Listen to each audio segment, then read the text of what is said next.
السلام علیکم عزیز طلباء، آج کے لیکچر کے ساتھ حاضر ہیں۔ آج کا ہمارا لیکچر اسلامیات موضوعاتی مطالعہ باب نمبر 1 تفسیری سوال نمبر 1 قرآن مجید کا مختصر تعارف بیان کریں، اس کو آج ہم نے ریڈ کرنے بیٹے۔ سب سے پہلے قرآن کا لغوی معنی، لفظی یا لغوی معنی۔ قرآن کا لفظی یا لغوی معنی یہ ہے کہ بار بار پڑھی جانے والی کتاب کو قرآن کہا جاتا ہے۔ نمبر 2 اصطلاحی معنی۔ اصطلاحی معنی یہ ہے بیٹے کہ اس کائنات کے خالق و مالک نے اپنا کلام، جسے قرآن مجید کہا جاتا ہے، پیارے آقا کریم صلی اللہ علیہ وسلم پر نازل فرمایا اور لے کر آنے والے جبریل امین ہیں۔ قرآن کریم کا اصطلاحی معنی، اللہ رب العزت کا کلام اس نے جبریل امین کے ذریعے آقا کریم صلی اللہ علیہ وسلم کے قلب اطہر پر نازل فرمایا۔ ٹھیک ہے بیٹا، یہ اصطلاحی معنی ہے۔ اسماء القرآن یعنی قرآن کے نام۔ قرآن کے بیٹا بہت سے نام ہیں، تقریباً 55 نام ہیں، تو مشہور جو ہیں القرآن ہے، الفرقان ہے، التنزیل ہے اور الذکر۔ القرآن، الفرقان، التنزیل اور الذکر، یہ قرآن مجید کے نام ہیں۔ اور اس کے ناموں میں الکتاب بھی شامل ہے، جیسے ذالک الکتاب۔ ٹھیک ہے بیٹا، سورۃ البقرہ کا آغاز ذالک الکتاب، الف لام میم ذالک الکتاب۔ ٹھیک ہے، تو قرآن کا نام ایک کتاب بھی ہے۔ تو آگے بیٹا تاریخ نزول، چوتھے نمبر پہ تاریخ نزول قرآن۔ قرآن کریم کب نازل ہوا؟ نبی علیہ السلام کی عمر 40 سال کی تھی۔ آقا کریم صلی اللہ علیہ وسلم نے اعلان نبوت فرمایا اور غار حرا میں پہلی وحی جو ہے وہ نازل ہوئی۔ ٹھیک ہے بیٹا، اور سورۃ القدر کی پہلی 5 آیات نازل ہوئیں۔ پہلی نازل ہونے والی آیات کون سی ہے بیٹا؟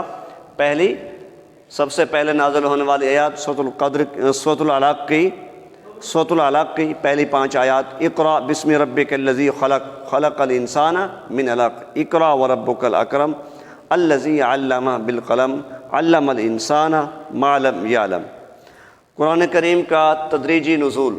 قرآن کریم کا تدریجی نزول یعنی قرآن مجید ایک ہی وقت میں نازل نہیں ہوا، بلکہ آہستہ آہستہ نازل ہوا ہے، اور تقریباً 23 سال کے عرصے میں نازل ہوا۔ پارے، آیات اور رکوع۔ پارے کتنے ہیں بیٹا؟ 30 پارے ہیں، اور رکوع کتنے ہیں؟ 540 رکوع ہیں، اور آیات 6666 تقریباً۔ قرآن پاک کی آیات کی ترتیب، قرآن مجید کی ترتیب 2 طرح سے بیٹا، ایک ہے ترتیب نزولی اور ایک ہے ترتیب توقیفی۔ ترتیب نزولی سے مراد یہ ہے کہ جس واقعے کی، جس حکم کی ضرورت ہوتی تھی جبریل امین اللہ کے حکم سے، وہ حکم آقا کریم صلی اللہ علیہ وسلم کی بارگاہ میں آ کے پیش کر دیتے تھے، تو آپ علیہ السلام اس کو مختلف صورتوں میں رکھوا دیتے۔ بہرحال جو دوسری ترتیب ہے ترتیب توقیفی، لوح محفوظ میں بھی اسی طرح قرآن مجید الحمد سے شروع ہو کر والناس پہ ختم ہو رہا ہے، جس طرح کہ آج ہمارے سامنے مصحف شریف کی صورت میں ہمارے سامنے ہے الف لام میم الحمد، الف لام میم آل عمران، نساء۔ ٹھیک ہے بیٹا، اسی طرح یہ ترتیب چلتی ہوئی 30ویں پارے تک سورۃ الناس پہ مکمل ہوتی ہے۔ تو ترتیب نزولی اور ہے، ترتیب توقیفی اور ہے۔ نزولی یہ ہے کہ جس حکم کی ضرورت ہوتی وہ حکم لے کے آ جاتے۔ ترتیب توقیفی یہ ہے کہ جس طرح لوح محفوظ میں تھا، نبی علیہ السلام نے اسی طرح ترتیب دلوا کے صحابہ کرام کے اندر جو ہے وہ تقسیم فرما دیا، اور اسی ترتیب کے ساتھ ہمارے تک پہنچائے بیٹا۔ آگے ہے مکی مدنی صورتیں، مکی اور مدنی صورتیں۔ جی بیٹا، مکی صورتیں یہ ہے کہ نبی علیہ السلام جتنا عرصہ مکہ میں رہے، تقریباً 13 سال اعلان نبوت کے بعد، تو جو بھی احکام نازل ہوئے، صورتیں نازل ہوئیں، وہ مکی صورتیں کہلاتی ہیں، اور وہ تقریباً 86 ہیں۔ مدنی صورتیں 28 ہیں، یہ بیٹا مدینہ منورہ میں یعنی ہجرت کرنے کے بعد نبی علیہ السلام نے جب ہجرت کر کے مدینہ منورہ کو اپنا مسکن بنا لیا تب نازل ہوئی۔ ٹھیک ہے بیٹا، تو یہ اس کا مختصر تعارف تھا۔ اب ہم اس کو اپنی بک سے پڑھتے ہیں۔ جی، اللہ رب العزت کا بے حد احسان ہے کہ اس نے انسان کی جسمانی اور فطری ضروریات کو پورا کرنے کے لیے مادی وسائل پیدا کیے، ذہن اور روح کی رہنمائی کے لیے بھی اہتمام فرمایا، خود انسان کو خیر و شر میں فرق کرنے کی صلاحیت اور ضمیر کی آواز عطا فرمائی۔ اس کے علاوہ اللہ تعالیٰ نے انسان کی کامل رہنمائی کے لیے کیا اہتمام فرمایا؟ شارٹ کوشچن ہے بیٹا، کامل رہنمائی کے لیے کیا اہتمام فرمایا؟ انبیاء کرام مبعوث فرمائے اور ان پر اپنی کتاب نازل فرمائیں۔ ہمارے نبی حضرت محمد صلی اللہ علیہ وسلم اللہ تعالیٰ کے آخری نبی ہیں، اللہ تعالیٰ نے آپ پر قرآن مجید نازل فرمایا، یہ آخری کتاب ہے، تمام بانی نوع انسان کے لیے دائمی ہدایت کا ذریعہ، تمام سابقہ آسمانی کتابوں کی تصدیق کرتا ہے۔ اللہ سبحانہ و تعالیٰ نے پچھلی امتوں کے لیے انبیاء کرام مبعوث فرمائے، ان میں سے بعض پر اپنی کتاب نازل فرمائیں، جیسے موسیٰ علیہ السلام پر تورات نازل ہوئی، داؤد علیہ السلام پر زبور نازل ہوئی اور عیسیٰ علیہ السلام پر انجیل نازل ہوئی۔ ان انبیاء کی تعلیمات اور ان پر نازل شدہ کتابیں اپنی اصلی حالت میں محفوظ نہ رہ سکیں، تو قرآن مجید میں ارشاد ہے وَأَنزَلْنَا إِلَيْكَ الْكِتَابَ بِالْحَقِّ مُصَدِّقًا لِمَا بَيْنَ يَدَيْهِ مِنَ الْكِتَابِ وَمُهَيْمِنًا عَلَيْهِ، اور تمہاری طرف ہم نے کتاب نازل کی ہے، یہ حق لے کر آئی ہے، اس سے پہلے جو آسمانی کتابیں آئی ہیں ان کی تصدیق کرنے والی ہے اور ان کی محافظ و نگہبان ہے۔ ٹھیک ہے بیٹا، تو اس میں ایک شارٹ کوشچن اکثر بنتا ہے کہ قرآن مجید کو پچھلی کتابوں کے لیے مہیمن کہنے کا کیا مطلب ہے؟ تو مہیمن کہنے کا مطلب یہ ہے کہ ان کتابوں میں جو تعلیمات اور عقائد اصلی حالت میں محفوظ نہ رہ سکے، قرآن مجید نے انہیں اپنے اندر اثر نو بیان کر کے محفوظ کر دیا ہے، یہاں تک بیٹا۔ اور لفظ مہیمن کا معنی بھی MCQs میں آتا ہے محافظ و نگہبان۔